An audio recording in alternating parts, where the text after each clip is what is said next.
Shoutout po sa mga kamasters. Andito po nga pala yung mga kamasters natin dyan. Sabi ko sa kanila, araw-araw sipag lang. Magtrabaho lang para may makuha ang pangbigas sa araw-araw. Pag masaya, pag malungkot, is hungry. Shoutout lang pala sa mga kamasters. Mga kamasters natin dyan na masisipag ng kambo. Trabaho lang pare para may makuha ang pera at may makuha ang pangbigas kay Mrs. Sana Alam ko naman. Guys, sipag lang tulak kayo pa natin. Sige mga kamasters, thank you. Thank you guys. Okay. At yun po mga kamasters, shoutout po tayo sa mga kamasters natin dyan. Shoutout nga pala kay Mark Francis Musa, kay Christopher P.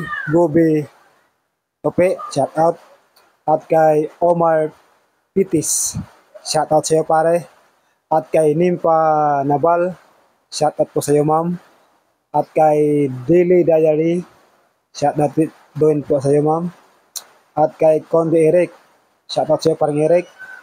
At kay Buds Warmata, shoutout kay Kagawad.